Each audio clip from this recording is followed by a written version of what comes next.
I'm Amy Dunker at Clarke University. Welcome to Trumpet Quick Lessons. Hello, so you've decided to audition as a music major at a college or university. But how do you go about doing that? Well, the first thing you want to do is check their website to see what their requirements are. Every institution has different requirements. Some require specific etudes or solos, some do not. Some have audition dates, others you have to do them by appointment.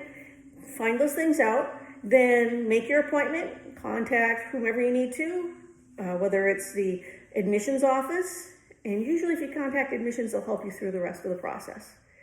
The day of the audition, show up in really nice attire. Make sure you're wearing nice pants, nice shoes, nice shirt, no holes, nothing that's offensive. Even if it's fashionable, nothing that shows off too much skin. All those things are distracting and they're unprofessional. If you're in doubt, go to your local bank and look at how they're dressed. It may seem conservative to you, but you want to put on that best professional impression from the very start.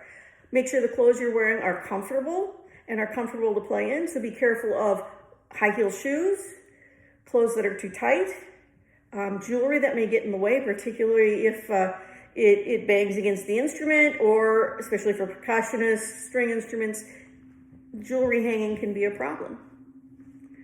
Okay, so you might get a little nervous. The ways to prevent nervousness is make sure you're just prepared. You can play everything cold. You just own it. So then get up, get lots of sleep the night before, get in. If you have to drive a long ways, have your parent drive. You shouldn't have to drive if you can avoid it, because again, that adds to your fatigue and you want to be fatigued. Arrive early at the audition so you have time to relax, kind of see the environment, and just be yourself. The people on the committee, the people listening to you, really want you to do your best. They really do. They want to select the best students. They want to give out the scholarships. They really want to see you do well. All right, so you get the audition itself. They're going to give you a place to do a warm-up. Okay, so take your time. Go through low warm-ups, medium, high, warm up your whole range. Tune to the piano or a tuner before you go out. Think about the tempos and the music and how it's going to start. Don't listen to anybody else that's auditioning. Don't listen to the guy in the practice room next to you. Thinking, wow, they're really good. I get really nervous. The person in the practice room next to you might just be a doctoral student who is 8 years ahead of you. And you think, oh, I'm auditioning against that person. No, you're not. So don't worry about it. Don't listen to anybody. Just listen to yourself. Give yourself the best presentation. When you go out, walk out with confidence. Introduce the piece you're going to perform, whatever it is. Even if it's on their list, it's nice that they know what's there beforehand. Tune with the piano, and then perform. Don't stop. Just keep going, no matter what happens. Unless there's just a huge crumble crash, then start. But just go through the piece and perform. Again, remember, these people want to hear you do your best. Announce the next piece, perform it, go through the list of requirements. A lot of schools will have an interview process where they're going to ask you questions because they want to know more about you. Just be yourself. Just be yourself. You are enough. You are perfect. Just be yourself. First, they're going to ask you, tell us about yourself. So you might tell them about your interests, whatever you're comfortable telling them about. You might say, okay, yeah, and I love to watch the whatever basketball team, or I love to play tennis in the summer, or whatever. And as well as all your musical accomplishments, achievements, what you like. Even hey, I love eating pizza. When I go out of town, I make sure I go to different pizza places. That's cool. That's something interesting that's uniquely you. Then they're going to ask you, what are your goals after graduation? What do you want to do? Just be honest. Don't worry about it. They want to know where you want to go. So don't worry about, okay, what do they want to hear? What do they want to do? Just be yourself. And if you're not sure what you want to do, that's okay too. Because college is a time of exploration and finding your direction. They're going to ask you if you've studied privately, with whom and for how long. If you haven't, don't worry about it. Just say, look, I live in a small rural community. The opportunity to study with a private trumpet teacher just wasn't available to me. That's okay. it's perfectly fine. I didn't have a private teacher when I was in high school. I grew up in a small rural community.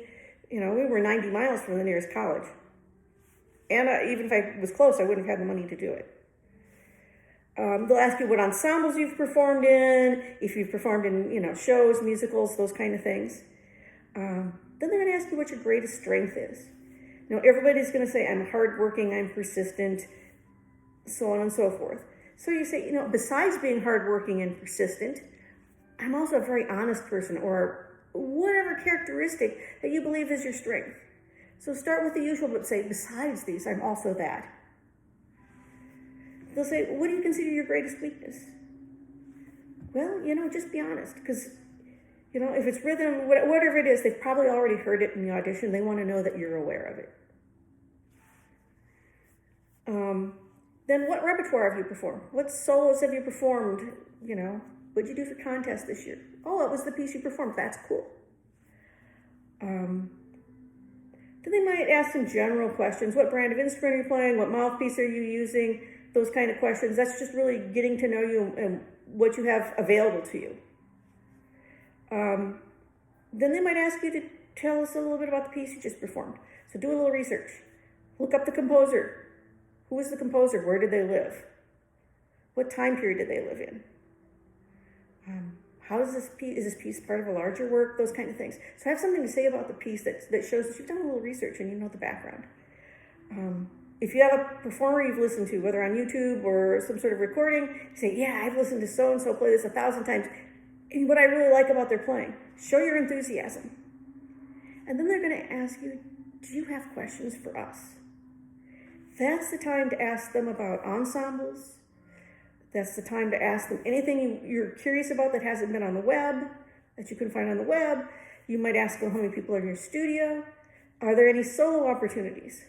Do the freshmen get solo opportunities? Where have your graduate students gone? Once they graduate, what are they doing? Where are they going? Take the initiative, and even if you aren't sure, write down a couple of questions just to ask. It shows your engagement. It shows your forward thought. Oftentimes students say, I don't know. Not bad, but it's even more memorable to say, yeah, here it is. When you're finished with the audition, say, thank you for listening to me and taking the time out of your day. That shows a politeness and a niceness to go along. Here's a checklist of things you should bring with you. You should bring, of course, your instrument in good working order. You should bring your music. You should bring your piano accompaniment. You may want to make a list of the ensembles you've played in, or make a small resume or CV. It just says, if you studied with anybody, ensembles, repertoire, some of those questions are asked. There's a sheet of paper that you can answer it, or you can make a copy for the people listening to your audition. It shows amount of preparedness and professionalism. Okay, then here's the wait. You'll have to wait sometimes a week or more to get the results back from your audition. Sometimes it's positive here, and here's a scholarship for you. Wonderful, we look forward to seeing you in the fall. Accept the scholarship through financial aid of the school you want to go to. Also, send the professor or the department a little email saying, wow, I'm really looking forward to come study with you in the fall. And engage in that dialogue. They want to know you're coming. They want to know you're enthusiastic. So what if the answer is, thanks, you're a wonderful player, but we can't accept you at this time? That happens. And it may not be your fault. You may be a wonderful musician. They just didn't have any seats available in the studio and didn't accept anybody. But you're not going to know that. Or they may have only accepted 2 people, especially at very, very competitive schools. So that's not on you. You could be a wonderful musician, and so don't go into a hole and say, oh, I didn't get in, maybe I shouldn't be a music major. If you want to major in music, there's a career for you and there's a place to go. The other thing to consider is that there is such a thing as privilege. If you come from a wealthy family and you live close to a university and you can take private lessons and have excellent instruments, you get to go to concerts, that's a huge, huge advantage over someone that, like me, grew up in a rural community. I didn't take lessons. Even back in that day, we didn't even have YouTube or anything to listen to. I had the instruments I could afford, and I really didn't know anything about what I was getting into, and that's okay too, but it's a disadvantage. Doesn't mean that you can't make it up and that you're not going to become a great professional musician. To the contrary, if you've gotten this far, you probably got a work ethic like none other. And the truth is, as a professor, sometimes you get the kid that comes in and they play beautifully in their audition, you're all excited, and they don't practice. I'm talented, I don't need to. Okay? That person is not going to make it. Doesn't matter how talented you are, you're going to have to work at a good school, you're going to have to work, you're going to have to work your tail off. So the person says, I'm wonderful, I don't have to work. The person says, yeah, I have a few disadvantages, but I work like crazy. That person's going to pass the I'm talented person in the first year. So always have that primary competitive school. If you're looking at a primary competitive school, have a couple other schools that you're still interested in, audition at all of them. In fact, I would audition at the less competitive schools first, because you can get comfortable, work some of those bugs out for the really, really competitive school. And if you don't get in a really competitive school, don't think of those as backups, think of them as alternatives. Because sometimes your alternative is a better choice than your primary choice. You just don't know it at this time, and you've got to trust that. There are plenty of great schools out there, there are plenty of great teachers out there, and not all of them are at prestige school number one. There's an amazing amount of talent out there. At the small private colleges, all the way up to the large universities, lots of talent out there. So find the place that fits for you and the person that's going to give you the attention you need. If you didn't have all those opportunities, you may want to look for a smaller school, because that professor's probably going to have more time to give you more attention and help you come up to where you need to be. So don't fret it. You don't get into that number one school, doesn't mean you shouldn't be a music major. And I've seen so many kids quit. It's like, well, I didn't get in, so I must not be good enough. You don't know what's going on behind the scenes. I have a friend that was turned down to a university twice as a student, once as an undergraduate, once as a graduate student, who is now teaching at that university. Kind of funny, isn't it? But you don't know what's going on in the background. They may have not be accepting anybody. They may have, I had a student that auditioned in the first round. The teacher said, I'm going to accept you. I'm only accepting 2 people this year. So the next 6 audition dates, only one of them was going to make it.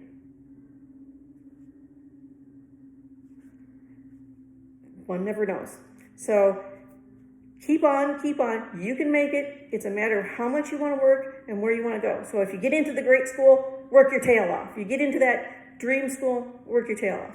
You get into the alternate school and you go to the alternate school, work your tail off. You can get there. Have a great day, and good luck in all your auditions.